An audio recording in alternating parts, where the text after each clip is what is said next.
సంక్రాంతి. సంక్రాంతి అనంగానే మనకు చాలానే గుర్తొస్తాయి. దాంట్లో ఒకటి గాలిపటాలు ఎగిరేయడం అన్నమాట. అయితే ఈ కాలంలో గాలిపటాలు ఎగిరేయాలంటే కూడా మనిషి ప్రాణం పోయేంత పరిస్థితి వస్తుందన్నమాట. ఎందుకంటే మనమందరం చూస్తున్నాం ఈ చైనా డోరీస్ వల్ల, ఈ యొక్క మాంజాస్ వల్ల మనిషి ప్రాణాలు పోతున్నాయి. మెడలు, గొంతు అన్నీ కట్ అయిపోతున్నాయి. చనిపోతున్నారు మనుషులు అని చెప్పేసి. అయితే నేను ఒకరిని అడిగాను రీసెంట్‌గా, ఎందుకు మీరు మీ పిల్లలకి తీయిస్తున్నారు? మాంజా ఎందుకు అలవాటు చేస్తున్నారు? దీనివల్ల ఎంతమంది ప్రాణాలు పోయినాయో మీరు చూసారు కదా! అంటే వాళ్ళొక ఆన్సర్ ఇచ్చారనమాట. ఏంటి అంటే, ఇదైతే మళ్ళీ మళ్ళీ కొనాల్సిన పనుండదండి. ఎందుకంటే స్ట్రాంగ్‌గా ఉండిపోతుంది గదా! అని చెప్పేసి.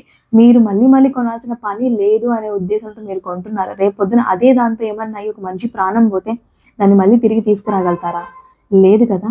సో, మీ వరకు వస్తే ఒకటి, పక్కన వాళ్ళకు వరకు ఉంటే ఇంకొకటా అండి?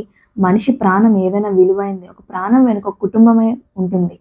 సో, నేను మీకు చెప్పే రైట్ అయితే నాకు లేదు. కానీ ఐ కెన్ రిక్వెస్ట్ అనమాట. దయచేసి please try to avoid manja అండి. ఎందుకంటే మనిషి ప్రాణం అనేది వెలుకట్టలేనిది, తిరిగి రానిది. ఓకేనా?